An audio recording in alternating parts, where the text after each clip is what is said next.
Xin mến chào quý khán thính giả đã đến với kênh Lúa Vàng.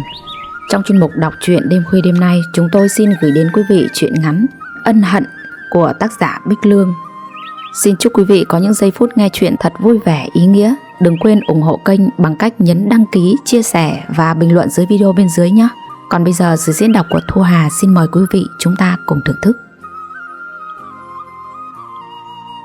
Buổi chiều hè oi ả, ánh nắng cuối ngày hắt nghiêng qua ô cửa sổ, dọi xuống nền gạch lạnh lẽo. Trong căn phòng nhỏ bừa bộn đồ chơi trẻ con, tiếng khóc ngằn ngặt của đứa bé vừa ru ngủ vừa quấy phá càng làm không khí thêm ngột ngạt. Phương mệt mỏi lau mồ hôi trên trán, vừa dỗ con nhỏ vừa liếc nhìn Thế đang ngồi bên bàn ăn, tay cầm điện thoại lướt qua các trang mạng xã hội. Con còn bé thế này, ai trông mà anh bảo em đi làm? Anh nghĩ em muốn ở nhà lắm đấy à? Phương cất tiếng, giọng pha lẫn sự ấm ức và bực dọc. Cô không thể kìm nén nữa. Suốt ngày quanh quẩn với hai đứa con, mệt mỏi không lúc nào dứt. Vậy mà Thế còn vô tâm trách móc. Thế ngẩng lên, đôi mắt hiện rõ vẻ khó chịu. Anh liếc nhìn cô rồi nhếch miệng. Mẹ nói để mẹ lên trông thì cô không chịu. Tôi bảo gửi bớt một đứa về quê, cô cũng không chịu. Rốt cuộc cô muốn cái gì đây? Cô nói mẹ ra đi. Phương thở dài, đôi vai gầy rung nhẹ, giọng cô run rẩy pha chút bất lực. Anh cũng thừa hiểu em với mẹ không hợp. Mẹ lớn tuổi rồi, cách chăm cháu của mẹ không hợp khoa học. Anh bảo em làm sao mà yên tâm giao cho mẹ. Còn em nuôi, em không giao cho ai cả. Thế bật cười, tiếng cười lạnh lùng đầy chế giễu. Chuyện buồn cười nhỉ? Cô làm như một mình cô biết chăm con đấy. Cô giỏi quá nên hai đứa con cô mới suốt ngày đi viện đấy. Cô giỏi thì tự đi mà chăm, đừng có nhờ tôi. Phương quay ngoắt lại, ánh mắt đỏ hoe, giọng bức xúc không kìm được. Con tôi? Vậy nó không phải là con anh à? Tự mình tôi đẻ được chắc? Thế lắc đầu, tay đẩy cái ghế kêu ken két. Chắc thế. Không phải tại cô hậu đậu à? Tôi đã bảo phòng ngừa thêm 3 năm nữa rồi hãy sinh. Thế mà cùng lúc tòi ra hai con vịt rời, khóc điên hết cả đầu. Tôi chán cái cảnh này lắm rồi. Phương chết lặng. Tiếng khóc của con nhỏ càng làm tim cô thắt lại. Căn nhà vốn chật hẹp nay bỗng trở nên ngột ngạt hơn bao giờ hết. Ánh nắng ngoài sân dần tắt, nhường chỗ cho bóng tối tràn vào. Trong khoảng không ấy, Phương như cảm thấy rõ ràng mình đang gánh cả một tảng đá lớn đè lên vai, vừa là trách nhiệm, vừa là nỗi đau từ sự vô tâm của người chồng. Cô quay lại giường, bế đứa nhỏ lên, vỗ nhẹ nhẹ vào lưng con. Đôi mắt cô trĩu nặng nhưng không có nước mắt. Vậy là anh chẳng coi con là con anh, còn tôi thì chỉ như người đẻ thuê. Cô nghĩ, môi khẽ mím chặt. Trong căn phòng nhỏ, tiếng quạt máy chạy ro như cố lấp đi sự im lặng đầy ngột ngạt. Thế đứng vắt dậy, khuôn mặt hầm hầm, xỏ vội đôi dép đá mòn đế. Tao chán lắm rồi, cứ sống mãi cái cảnh này thì điên mất. Ta đi nhậu đây, ở nhà mà lo lấy thân mình đi. Hắn buông một câu gọn lọn rồi lấy xe lao vút ra khỏi con hẻm. Tiếng động cơ rền rĩ phá tan bầu không khí tĩnh lặng chiều tà. Bóng Thế mất hút, bỏ lại Phương đứng như trời trồng giữa căn phòng lộn xộn. Mấy chiếc tã còn vứt vương vãi, tiếng khóc ngằn ngặt của hai đứa nhỏ. Phương ngồi bệt xuống giường, đôi tay run run ôm lấy mặt, nước mắt lã chã rơi trên khuôn mặt hốc hác. Tủi thân, bất lực và mệt mỏi chồng chất suốt bao nhiêu ngày qua như bùng lên thành từng đợt sóng trong lòng cô. Tiếng khóc ré lên của Sâu khiến cô giật mình tỉnh khỏi cơn bần thần. Cô vội ôm con dỗ dành. Ngoan nào, để mẹ pha sữa cho con uống nhé. Bước về phía bếp nhỏ xíu với đôi chân run rẩy, Phương mở nắp hộp sữa đã gần cạn đáy. Chỉ còn một chút bột trắng là tả rơi ra, chẳng đủ để đầy nổi bình sữa. Cô cố gắng gạt nước mắt, khuấy đều chỗ sữa ít ỏi với nước ấm. Nhìn hai đứa trẻ con thơ ngây, đôi mắt trong veo chẳng hiểu chuyện gì, lòng Phương quặn thắt như ai bóp nghẹt. Không có tiền đúng là nhục thật. Câu nói thoát ra từ trong hơi thở nghẹn ngào, như tự trách chính mình. Gió từ ngoài hắt vào ô cửa sổ mong manh, kéo theo hơi nóng hầm hập của mùa hè. Bất giác cô ngồi phịch xuống chiếc chiếu sách, Ánh mắt thất thần nhìn về khoảng không trống rỗng. Trí óc Phương dội lại những kỷ niệm cũ. Ngày cô còn là cô nhân viên kinh doanh sáng sủa, tự tin. Khi ấy Thế xuất hiện trong cuộc đời cô như một người hùng. Anh săn sóc từng chút một. Lúc mưa anh đội mưa mang áo đến. Khi nắng anh mang cho cô chai nước mát. Đôi mắt luôn ân cần. Lúc ấy cả thế giới trong mắt cô chỉ còn mỗi Thế. Ngày đưa Thế về ra mắt, hình ảnh bố ngồi trên chiếc ghế tre ngoài hiên. Nhìn Thế từ đầu đến chân rồi khẽ lắc đầu, như vẫn còn nguyên trong tâm trí. Giọng ông trầm rõ từng lời. Thằng này không trung thực đâu, bố nhìn qua là biết. Câu nói ấy Phương nghe đi nghe lại bao nhiêu lần, nhưng vẫn cố chấp gạt đi. Bố không hiểu anh ấy đâu. Phương đã kiên quyết bỏ ngoài tai tất cả, một mực đi theo Thế, nghĩ rằng tình yêu sẽ thắng tất cả. Ngày cô bỏ nhà theo Thế, bố chỉ lặng im chẳng nói lời nào, đôi mắt trĩu buồn dõi theo bước chân con gái khuất dần. Phương tưởng rằng khi sinh con, ông sẽ nguôi ngoai rồi cũng sẽ chấp nhận. Nhưng đời không như cô nghĩ. Chưa kịp nhận ra được sự tha thứ của bố, những trận cãi vã trong hôn nhân đã ập đến như một cơn bão. Đỉnh điểm là khi cô mang thai đôi, người mệt nhoài vì nghén nặng, phải nghỉ làm. Lúc ấy Thế trở thành trụ cột duy nhất của gia đình. Nhưng thay vì cố gắng, anh bắt đầu tỏ ra bực bội và trách móc cô đủ điều. Sâu và Nhím, hai đứa nhỏ sinh ra yếu ớt, ốm đau liên miên. Hết tiền viện phí lại đến tiền sữa bỉm. Phương chẳng còn cách nào ngoài cố gắng từng ngày. Nhưng sự kiệt quệ về tài chính đã biến tổ ấm của cô thành những cuộc cãi vã không hồi kết. Mỗi lần cô mở miệng nhắc đến chuyện chi tiêu, Thế lại cau có, lớn tiếng, như muốn át đi tiếng khóc trẻ con trong nhà. Cô không làm được gì thì im đi, một mình tôi gánh sao nổi cái nhà này. Ngoài hiên trời đã tối hẳn, bóng đèn điện vàng vọt hắt xuống gian phòng nhỏ, càng làm thêm phần u ám. Hai đứa trẻ sau khi được chút sữa ít ỏi cũng đang ngủ, hơi thở đều đều trong vòng tay mẹ. Phương ngồi im, đôi mắt nhìn chăm chăm ra ngoài khoảng sân đen như mực. Gió thổi hiu hiu, mang theo cái lạnh lẽo len lỏi vào lòng người. Giờ đây cô mới thấy thấm thía câu nói cá không ăn muối cá ươn, con cãi cha mẹ trăm đường con hư. Nếu ngày đó cô nghe lời bố, cuộc đời cô có lẽ đã khác. Nhưng hối hận lúc này còn có nghĩa lý gì? Một giọt nước mắt nữa lại lăn dài trên gò má hốc hác. Cô cúi xuống ôm hai đứa con vào lòng, thì thầm trong nước mắt: chỉ cần có các con, mẹ sẽ không bỏ cuộc đâu. Ác mộng thực sự bắt đầu khi mẹ chồng cô từ quê lên chăm cô ở cữ. Phương sinh mổ, vết thương còn đau, nhưng Sâu và Nhím thì rất quấy. Một tay cô ôm Nhím, tay kia bế Sâu. Mẹ chồng chẳng những không giúp mà còn thường xuyên trách móc: ngày xưa tôi sinh xong 2 ngày đã làm hết việc nhà, còn phải đi gặt lúa, bây giờ còn sướng chán. Thế nhưng khi Thế đi làm về, bà lại trở thành một người mẹ chồng hoàn hảo. Bà vừa bế cháu vừa làm việc nhà, miệng cười nói ngọt ngào: mẹ mẹ con. Chồng cô không hiểu, luôn tin lời mẹ mình và cho rằng Phương lười biếng. Dù cô có giải thích như thế nào, anh cũng không tin mẹ anh lại là người như vậy. Phương nghĩ chỉ cần chịu đựng 1 tháng bà sẽ về quê. Nhưng trong bữa cơm, mẹ chồng bất ngờ nói: tao thấy cái Phương cực quá, tao sẽ ở thêm 1 tháng nữa. Phương lặng người, cơn ác mộng thực sự bắt đầu từ đây. Con cô mới hơn 1 tháng mà mẹ chồng đã bón bột cho ăn. Phương đi chợ về bắt gặp cảnh tượng ấy, may mà về kịp, nếu không chẳng biết chuyện gì sẽ xảy ra. Cô giải thích rằng trẻ nhỏ như vậy chưa thể ăn dặm, nhưng mẹ chồng lại phản bác: chúng nó đói, chúng nó đòi ăn. Ngày xưa tôi cũng cho chồng cô ăn như thế, mà giờ nó vẫn lớn phổng phao đấy thây. Cổ đúng là trứng mà còn đòi khôn hơn vịt. Không chỉ vậy, bà còn mách với chồng cô rằng Phương mắng chửi đuổi bà về quê.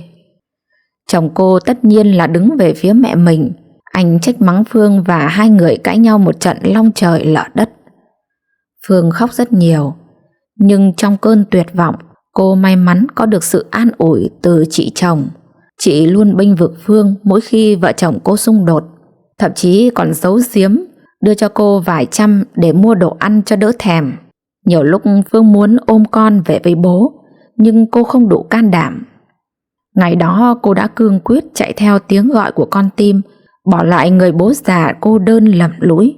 Bây giờ cô còn mặt mũi nào để trở về gặp ông nữa. Quay lại thực tại, Phương cẩn thận lấy gối chắn xung quanh hai đứa trẻ chạy ổ đi cắm cơm. Mắt cô không rời khỏi hai đứa con, nước mắt lặng lẽ rơi. Tối khuya thế mới về nhà trong tình trạng say khướt. Vào giường nôn mửa rồi ngủ mê mệt, không biết trời trăng gì cả. Phương vừa lau dọn bãi nôn, vừa lọ mọ pha sữa cho con. Chốc chốc Sâu và Nhím lại ọ ẹ đòi bế. Không đêm nào cô được ngủ trọn vẹn. Hôm sau là chủ nhật, Phương định nhờ Thế trông con để mình dọn dẹp nhà cửa. Nhưng hơn 8 giờ sáng, Thế thức dậy thay quần áo, chuẩn bị đi đâu đó. Phương hỏi: "Hôm nay anh cũng đi làm à?" "Không, tôi đi câu cá với tụi thằng Dũng. Bọn nó rủ đi câu làm vải lon luôn." Phương nài nỉ: "Hay là để dịp khác đi anh. Hôm nay anh trông giúp con cho em, rồi để em dọn nhà đi chợ mua thức ăn để sẵn trong tủ lạnh. Bọn nhỏ quấy quá, em cũng không có thời gian làm được gì cả." Thế gạt phắt đi: "Không, anh hứa với bọn nó rồi. Em cứ để con đấy, rồi làm việc thôi. Cái nhà bé tí, bọn nó có bỏ đi đâu được mà lo." Phương thở dài: "Sâu và Nhím mới được 3 tháng, sơ sẩy một chút là nguy hiểm lắm. Anh ở nhà giúp em hôm nay có được không?" Thế nghe vậy trong lòng muốn đi cũng chững lại. Nhưng ánh mắt nheo nhéo của hai đứa nhỏ khiến anh mềm lòng. Anh miễn cưỡng gọi cho Dũng để từ chối: "Dũng à, tao có việc bận rồi, không đi được. Bọn mày cứ đi trước đi." Đầu dây bên kia Dũng gắt lên: "Cái thằng này, hôm qua đã thống nhất cả rồi, giờ lại không đi là sao? Hay là con vợ mày lại cằn nhằn gì đúng không? Ôi giời ơi, mày lại đi sợ nó đấy à?" Thế ngượng ngùng đáp: "Không phải sợ, nhưng mà hai đứa nhỏ quấy quá, tao phải phụ trông nó để vợ đi chợ nấu ăn. Thôi để lần khác đi với bọn mày sau nhá."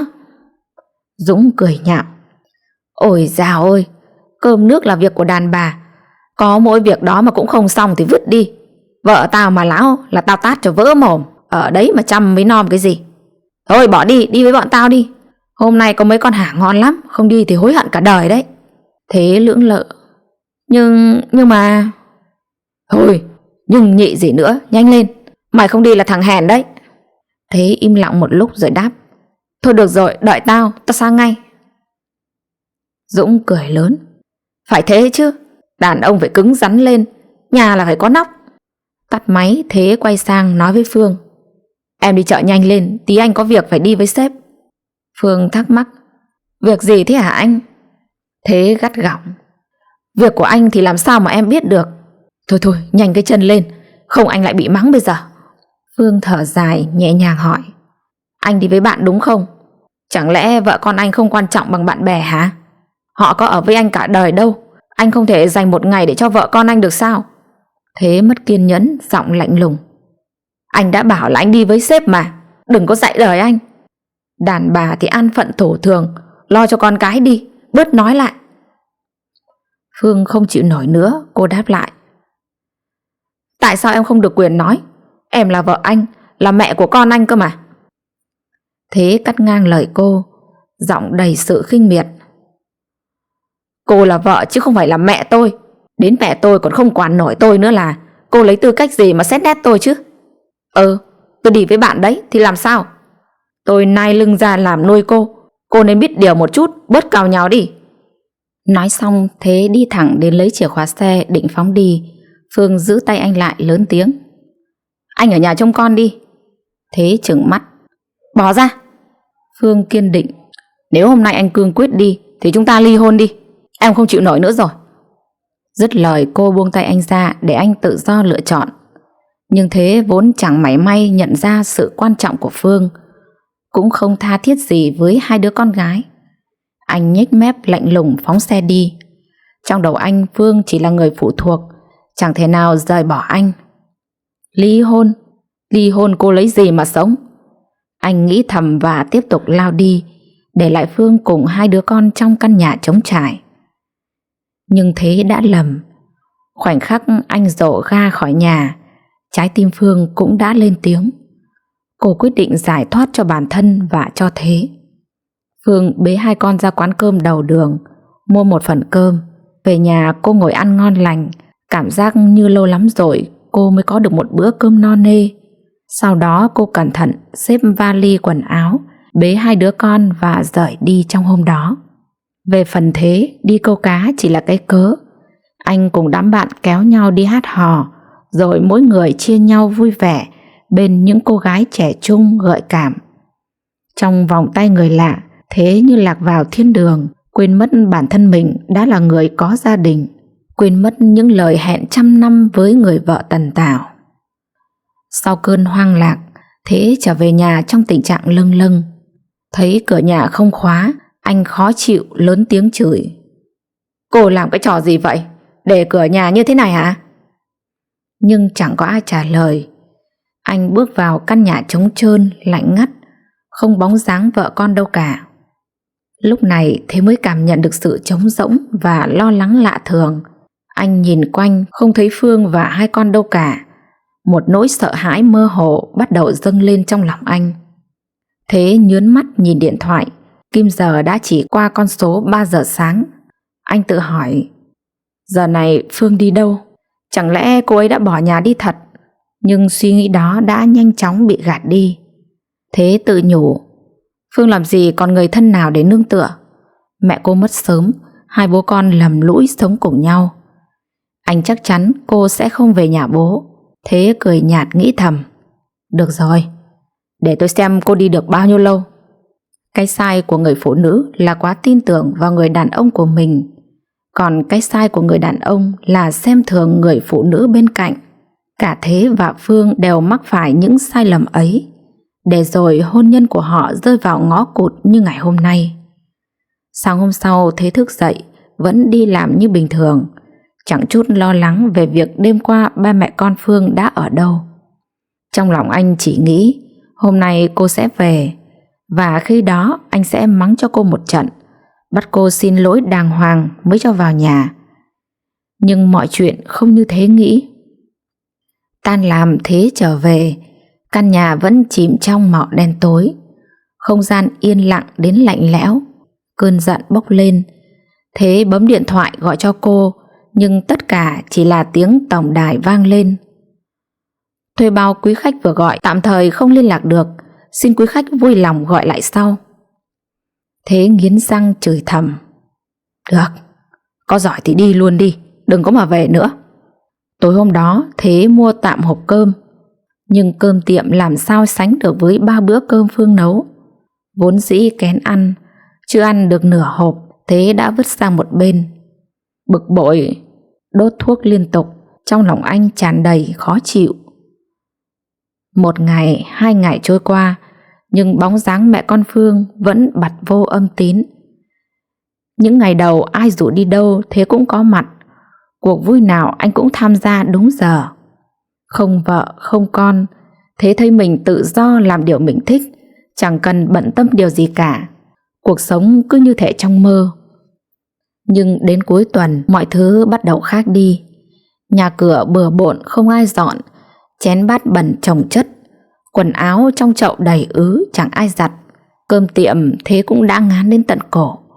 Lúc này hình bóng Phương dần dần hiện lên trong tâm trí của anh.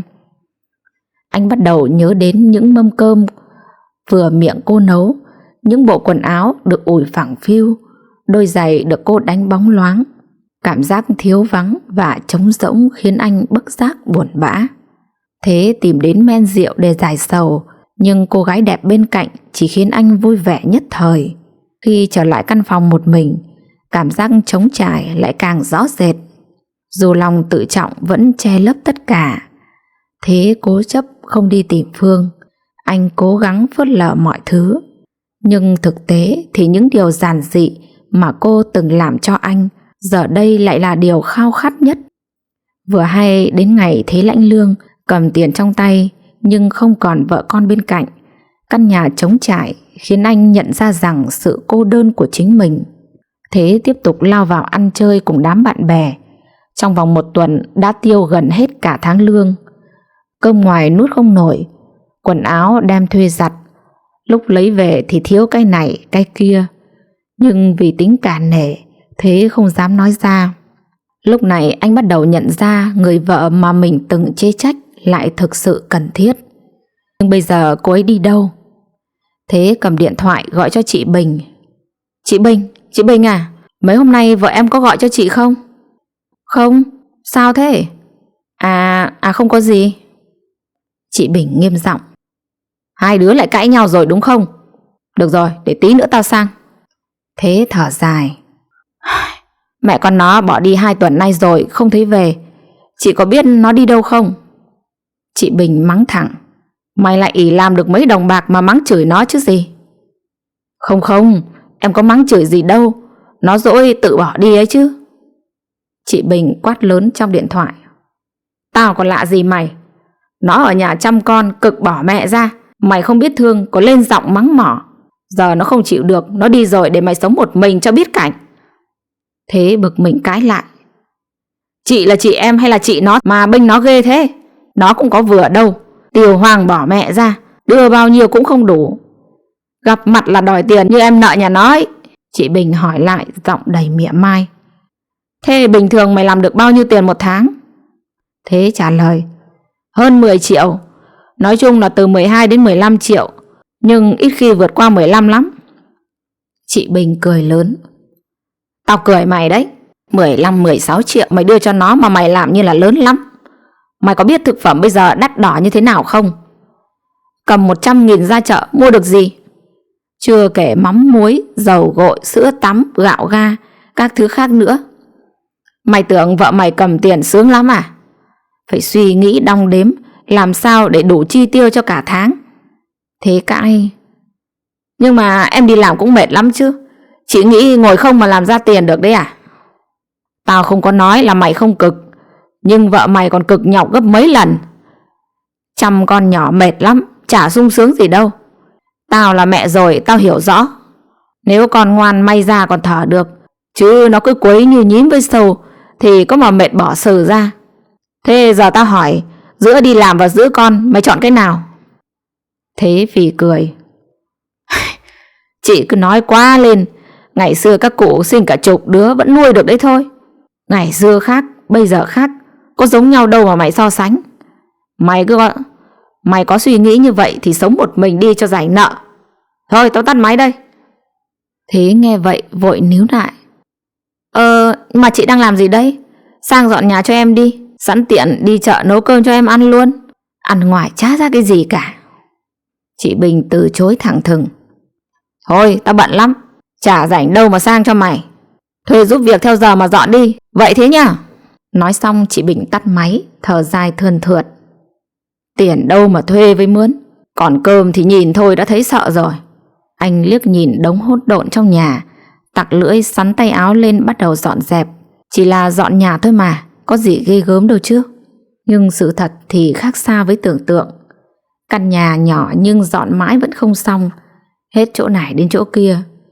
Cái chậu quần áo to đùng đùng, toàn áo sơ mi trắng để lâu ngày đã thâm kim, lại còn bốc mùi khó chịu. Thế vò đến rã cả tay mà vẫn không sạch. Anh buột miệng. Phương ơi, sao giặt cái này mãi không sạch? Nói xong không ai trả lời. Thế cười nhạt một cái. Phương đi rồi, ở đây đâu mà gọi chứ. Mũi anh bỗng cay cay, hình như tim cũng đang nhói lên một chút. Thế rửa tay bước ra ngoài cửa, đốt một điếu thuốc, kéo một hơi thật dài. Đôi mắt anh nhìn xa xăm, làn khói trắng bao lấy gương mặt rồi cũng nhanh chóng tan biến. Giống như những cuộc vui kia, sau tất cả chỉ còn lại một mình anh mà thôi. Chiều hôm đó, Thế lấy xe chạy sang nhà chị Bình ăn cơm. Khi anh đến nơi đã hơn 4 giờ chiều. Anh Thái, chồng chị Bình vừa đi làm về. Anh Thái là giám đốc của một công ty may mặc, thu nhập mỗi tháng mấy chục triệu. Thấy anh Thái về, Thế định rủ anh rể đánh vài ván cờ trong lúc đợi chị Bình làm cơm. Nhưng anh Thái từ chối. Thôi cậu ngồi chơi với các cháu đi, anh vào xem giúp chị cậu nấu ăn như thế nào. Thế ngạc nhiên. Một mình chị ấy nấu không được hay sao mà anh phải phụ? Anh Thái cười hiền. Tất nhiên là nấu được chứ, nhưng có anh phụ cô ấy sẽ vui hơn thôi. Thôi cậu ngồi chơi đi, anh chị nấu nhanh lắm. Thế ngạc nhiên anh nghĩ, đường đường là một giám đốc, làm một tháng mấy chục triệu đồng mà đi làm về còn phải vào bếp, sao lại vất vả thế nhỉ?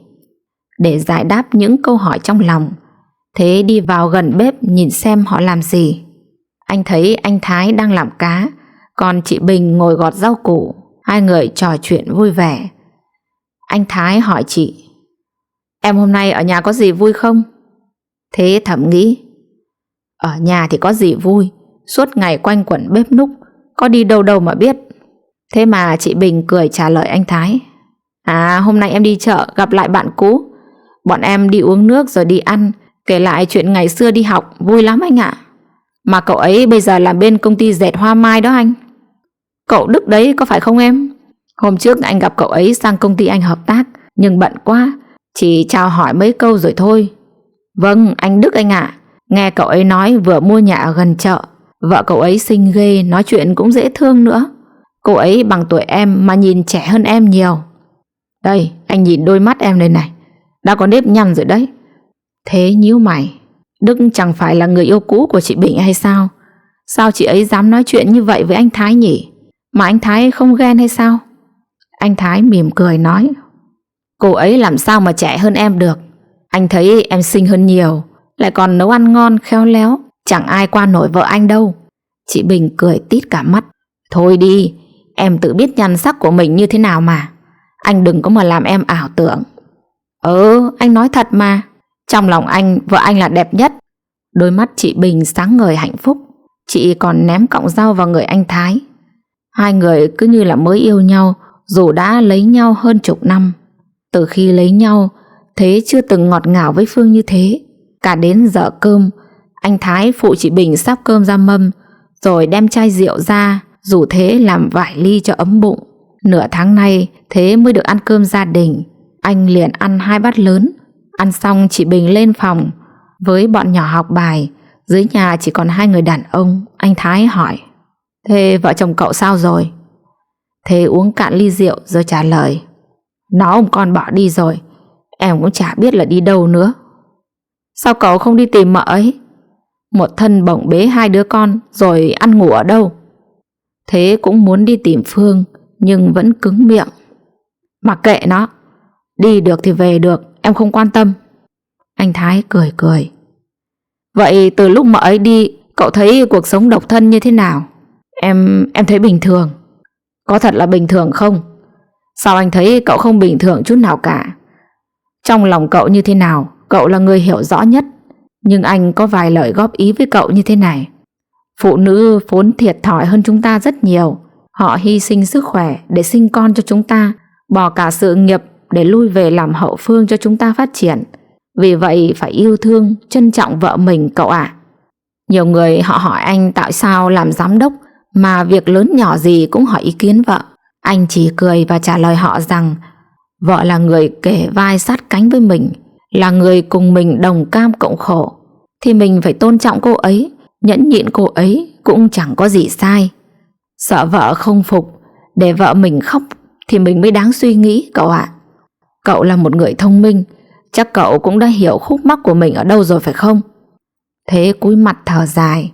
Anh Thái lại nói: muốn hôn nhân hạnh phúc, phải đứng ở vị trí của nhau mà suy nghĩ, phải hạ cái tôi của mình xuống, phải biết đâu là bạn, đâu là bè. Những cuộc vui đó chỉ làm cậu sung sướng trong chốc lát. Một khi cậu sa cơ thất thế hay bệnh hoạn, cũng chẳng có ai ngoài vợ con mình đâu cậu à. Cậu suy nghĩ kỹ những lời anh nói đi. Anh sống hơn nửa đời người, cũng nghiệm ra nhiều điều. Cuộc sống này gia đình vẫn là điều quan trọng nhất. Anh Thái còn nói thêm nhiều điều nữa. Chưa bao giờ thấy anh Thái tâm lý như hôm nay. Vậy mà ngày xưa mẹ cứ chê anh ấy nghèo với xấu. Sau bao nhiêu nỗ lực, bây giờ anh ấy đã ngồi vào ghế giám đốc rồi, lại yêu thương chị Bình vô cùng. Đúng là phụ nữ hơn nhau ở tấm chồng chẳng sai. Hơn 9 giờ tối, Thế tạm biệt anh chị để ra về. Một cơn mưa bất chợt kéo đến, táp vào mặt anh lạnh buốt. Thế chẳng thèm mặc áo mưa, vì có lạnh lẽo nào bằng nỗi lạnh trong lòng anh lúc này đâu. Chạy rầm rì dưới mưa cả một đoạn đường dài. Hôm sau thấy bị cảm sốt, người anh run cầm cập, phải xin nghỉ làm. Nằm co ro một mình, chẳng ai mua thuốc hay nấu cháo. Thế nhớ lại những lần mình đi uống rượu về bị nôn ói, Phương đã lật đật chạy đi nấu cháo cho anh ăn. Chỉ cần anh ho nhẹ, cô đã chạy ổ đi mua thuốc. Có lần anh còn quát cô: "Để đó, tí tôi uống. Tôi lớn rồi, có phải trẻ con đâu mà cô cứ nói mãi thế. Phiền chết đi được." Giờ đây muốn được phiền như xưa cũng chẳng được. Mấy hôm đau ốm, ăn uống thất thường, Thế gầy đi trông thấy, râu ria lún phún chẳng thèm cạo. Bao thuốc vứt đầy nhà chẳng ai dọn. Tiền cũng hết, Thế gọi cho Dũng vay 1 triệu tiêu tạm. Nhưng Dũng cười ha hả trong điện thoại: "Tao làm gì có tiền mà cho mày vay.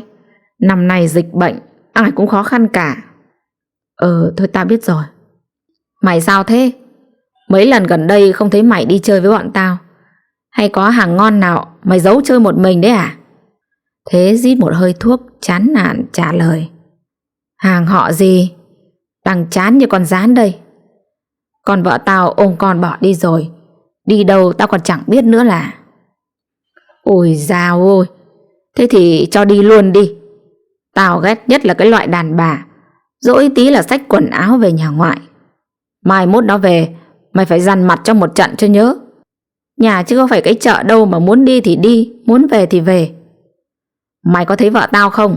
Tao nói một, nó chả dám nói hai. Nhà phải có tôn ti trật tự, trên dưới rõ ràng. Loạng quạng tao vả cho rơi răng." Mày thì kinh rồi. Thôi tao tắt máy đây." Thế tiếp tục gọi cho vài người bạn nữa, nhưng ai cũng từ chối, nói không có tiền cho Thế mượn. Đúng lúc ấy Thế nhận được giấy triệu tập của tòa án, yêu cầu anh lên giải quyết chuyện ly hôn do Phương gửi đơn. Cầm tờ giấy Thế chết sững. Tờ giấy nhẹ bẫng, sao nặng nề đến thế? Anh ngồi thử rất lâu mới mở miệng cười nhạt: "Hình như anh sai quá rồi." Đúng ngày hẹn, Thế có mặt ở tòa án từ sớm, chỉ mong gặp Phương để xin lỗi và mong cô suy nghĩ lại. Nhưng khi Phương đến, khuôn mặt cô lạnh như băng. Thế vội chạy đến bế lấy bé nhím, định bụng dùng 2 con để níu kéo. Vậy mà Phương nói: "Đây, bế đi cho quen. Ly hôn tôi sẽ giao một đứa cho anh nuôi, cho anh biết nuôi con sung sướng thế nào." Thế nghẹn ngào: Phương, anh biết anh sai rồi. Xin em đừng bỏ anh mà. Anh xin lỗi, anh ngàn vạn lần xin lỗi em. Mẹ con em đừng bỏ anh. Anh xin em mà." Trước những lời cầu xin của Thế, Phương không quan tâm. Cô đi thẳng vào trong một mực muốn ly hôn. Cô còn nói sẽ nuôi một đứa, giao một đứa cho Thế. Nếu Thế muốn nuôi cả hai, cô cũng đồng ý. Lời nói và hành động dứt khoát của Phương làm Thế sợ thực sự. Mồ hôi trên trán anh túa ra như tắm. Nhưng do lần đầu nên tòa vẫn hòa giải, khuyên họ quay lại với nhau. Phương nói: "Anh yên tâm, tôi sẽ trả cho anh sự tự do như anh hằng mong muốn. Lúc ấy muốn ăn muốn ngủ với ai cũng thoải mái hơn nhiều. Chúng ta không có tài sản gì ngoài 2 đứa con nhỏ là Nhím và Sâu. Anh muốn nuôi đứa nào tôi đều chiều theo ý anh." "Phương à, Phương, anh xin em suy nghĩ lại đi. Anh đã biết lỗi của mình rồi. Anh hứa sẽ sửa đổi tất cả như em mong muốn. Em rút đơn lại đi, được không? Chẳng lẽ em nỡ chia cách 2 con, mỗi đứa một nơi sao? Con chúng ta mới có 3 tháng thôi mà." Phương cười khẩy: "Anh cũng biết con còn nhỏ cơ à? Anh cũng biết không nên chia lìa các con cơ à? Sao lúc trước anh luôn mồm, thế tôi gửi Sâu về cho mẹ anh chăm. Lúc đó anh mạnh miệng lắm cơ mà. Bây giờ tự vả vào mặt mình đi. Anh sai rồi. Em tha thứ cho anh một lần đi, Phương. Anh hứa từ đây về sau sẽ đối xử tốt với em và con, không làm em buồn nữa. Anh hứa đó." Phương cười nhếch mép. Cô cười nhưng đôi mắt cũng đã đỏ hoe. "Hứa? Ngày xưa anh đã cũng hứa hẹn nhiều lắm, nhưng rốt cuộc anh có làm được đâu. Tôi ngu một lần là đủ lắm rồi." "Thể à?" "Không, Lần này anh lấy tư cách để thề với em luôn đấy, Phương. Những ngày qua không có em, anh nhận ra em quan trọng đến nhường nào. Thả cho anh một lần đi. Em xem con nhìn anh kia kìa, nó đòi anh bế kìa. Phương cười tiến đến ghé vào tai Thế, thì thầm mấy chữ: không bao giờ. Dứt lời cô lên chiếc xe đã đậu sẵn. Mặc kệ Thế van xin phía sau, cô phải kiên quyết và dạy cho Thế một bài học thích đáng. Về phần Thế, anh lầm lũi lấy xe chạy về nhà trọ, nằm thử ra đó, nghĩ đến những gì Phương nói. Nhìn thấy vẻ kiên quyết của cô, Thế lo lắng nên gọi cho chị Bình, nhờ chị ấy khuyên can Phương giúp mình. Nhưng trong điện thoại, chị Bình mắng cho Thế một trận. Mày tự làm tự chịu, vợ mày chịu đựng quá nhiều rồi, bây giờ nó đi là đúng. Mày tưởng chăm con dễ lắm mà. Để xem khi nuôi con mày có thấy sung sướng như mày nghĩ không. Thế cầu xin: Em biết lỗi rồi, nhưng cô ấy không chịu tha lỗi cho em thì làm sao mà em sửa lỗi được. Chị gọi cho cô ấy nói vài lời cho em đi, em năn nỉ chị đó. Tao thử gọi rồi mà không được. Chị gọi Zalo ấy, Zalo cô ấy vẫn hoạt động, nhưng cô ấy chặn em rồi. Được rồi, để tao gọi thử xem. Thế mừng lắm vì trước giờ Phương và Bình rất thân thiết, như chị em ruột thịt. Anh hy vọng Phương sẽ nghe theo lời chị Bình mà rút đơn lại.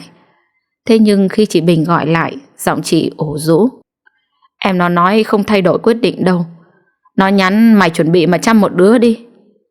Em chăm làm sao được mà chăm, trước giờ em có chăm bao giờ đâu. Thế trước kia Phương nó cũng có chăm đâu, nhưng bản năng làm mẹ buộc nó phải biết điều đấy thôi. Tao nói trước cho mày biết, chăm một đứa bé không dễ dàng đâu. Nhiều khi đi vệ sinh còn không được nữa. Rồi mày sẽ hiểu những gì Phương nó trải qua để xem có sướng như mày nói hay không. Chị Bình tắt máy. Thế buông điện thoại xuống nền nhà, người bỗng lạnh đi rồi ngã xuống đất ngất lịm. Khi Thế tỉnh dậy, anh thấy mình đang trong bệnh viện, tay được truyền nước biển. Xung quanh mọi người đang nói chuyện hỏi thăm nhau. Chị Bình hỏi: Tỉnh rồi hả? Mày thấy trong người sao rồi? Đau ở đâu để tao còn gọi bác sĩ? Em không đau, nhưng em đói bụng quá. Thế mày muốn ăn gì? Cơm, bún, phở hay cháo? Dạ cơm đi. Đợi tao một lúc rồi tao đi mua ngay. Chị Bình chạy ù đi xuống căng tin, mua hộp cơm sườn loại ngon mang lên cho Thế ăn. Không quên mua thêm chai nước lọc. Lúc đưa cơm Thế hỏi: Ai đưa em vào đây vậy? Chị chứ ai. Chủ nhà gọi cho tao nói mày ngất xỉu, nên tao chạy sang đưa mày vào viện. Thế bác sĩ nói sao hả chị? Chị Bình ngập ngừng: Ăn đi rồi nói chuyện. Thế nhận thấy sự khác lạ của chị, cảm thấy lo lắng. Bình thường chị Bình thẳng thắn lắm, có gì nói đấy, không vòng vo bao giờ. Anh hỏi: Bộ có chuyện gì hả chị? Đợi Thế ăn xong, chị Bình mới nghiêm túc nói: Mày phải thật bình tĩnh nghe tao nói, chuyện gì cũng có hướng giải quyết hết. Bác sĩ nói mày bị ung thư phổi giai đoạn 2 rồi. Như sét đánh ngang tai, Thế kinh ngạc, cơ mặt co rúm, lắp bắp không ngừng: Chị vừa nói cái gì? Em bị ung thư? Không thể nào, em khỏe mà. Chị đùa em thôi đúng không? Chị Bình thở dài: Mới giai đoạn 2 vẫn chữa trị được, mày đừng có mà sợ. Bây giờ y học tiến bộ vượt bậc, đừng lo. Khuôn mặt nghiêm túc của chị Bình lúc này không giống như đang đùa, mà ai lại đem sức khỏe ra đùa kiểu này kia chứ. Chị Bình ngồi xuống cạnh Thế, hạ giọng dịu dàng hơn: Bác sĩ nói mày phải kiêng rượu thuốc lá hoàn toàn, ăn uống lành mạnh và tập thể dục điều độ thì sẽ khả quan. Thế thất thần ngồi co ro trên giường bệnh. Anh chưa bao giờ nghĩ rằng mình sẽ liên quan đến căn bệnh ung thư quái ác này. Chưa bao giờ nghĩ rằng vợ bỏ đi, bệnh tật lại kéo đến cùng lúc. Thế gần như suy sụp. Bác sĩ thăm khám lại cũng nói như chị Bình, bắt buộc phải cai rượu bia, thuốc lá thì mới điều trị được căn bệnh tử thần này. Trên đường về nhà, Thế ngồi trên xe im lặng không nói gì cả. Chị Bình biết Thế đang rất sốc nên ngỏ lời kêu Thế sang nhà mình ở ít hôm. Nhưng Thế từ chối. Anh chỉ lặng lẽ trầm mặc đi về nhà trọ rồi đóng cửa lại, nhốt bản thân ở trong đó rất lâu, suy nghĩ rất nhiều.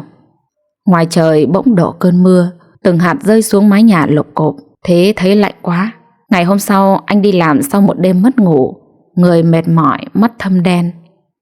Lúc ăn cơm, đồng nghiệp hỏi thăm, Thế cũng thật tình kể về tình trạng của mình.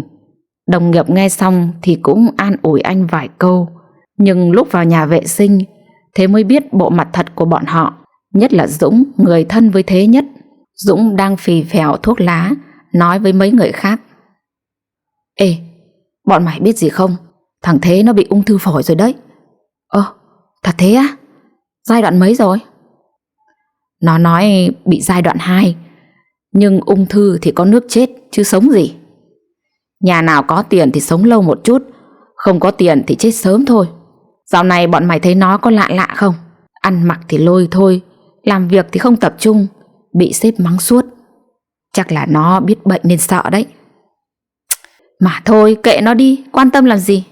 Tao thấy mày thân với nó lắm cơ mà, đi đâu cũng đi cùng, giờ nói vô tình thế. Ôi giời, thân thiết gì đâu, còn tiền thì chơi thôi. Tao nói cho bọn mày biết, nó bị vợ bỏ rồi nên mới thành ra bộ dạng đó.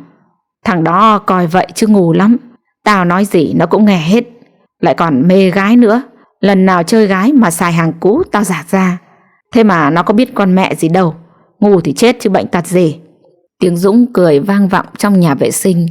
Thế không kiềm chế được, lao ra đấm vào mặt Dũng thật mạnh, khiến Dũng bất ngờ ngã nhào ra sau. Thế túm lấy áo Dũng, tiếp tục giáng thêm mấy cú đấm nữa. Đến khi có người kéo ra, Thế vẫn điên cuồng chửi: Thằng khốn nạn, tao chơi với mày hết lòng mà mày đối xử với tao như vậy à? Mày là thằng chó chết. Dũng đứng dậy cũng không vừa, xông đến đấm Thế liên tục. Hai tay của Thế bị mấy người kia giữ chặt, liên tiếp nhận những cú đấm kinh hoàng từ Dũng. Máu mũi máu miệng chảy ra ỏng ọc mà không phản kháng được. Tình cờ sếp của họ bước vào nhà vệ sinh, nhìn thấy cảnh tượng đó. Lúc này mấy người mới thả tay Thế ra, nhưng Thế không biết sếp đến, vẫn điên cuồng đánh lại Dũng. Hành động của Thế lọt vào tầm mắt của sếp, thế là tất cả đều bị gọi lên phòng giám đốc để nói chuyện. Đám người kia là một phe với nhau nên đổ mọi lỗi lầm lên đầu Thế. Chúng đồng loạt nói rằng Thế chủ động gây chuyện đánh nhau, còn Dũng chỉ phản kháng. Chính mắt sếp cũng nhìn thấy thái độ hung hăng của Thế lúc đó, nên của trách anh nhiều nhất. Phận làm nhân viên như thế, anh không dám cãi lại. Qua chuyện này, Thế đã hiểu rõ bộ mặt thật của những người mà anh từng hết lòng hết dạ thời gian qua. Anh Thái nói đúng, gặp chuyện mới biết ai là bạn, ai là bè. Quý vị thân mến, quý vị vừa nghe xong phần 1 của truyện ngắn Ân Hận của tác giả Bích Lương. Xin hẹn gặp lại quý vị ở phần 2 của bộ truyện này. Còn bây giờ xin chào quý vị và hẹn gặp lại.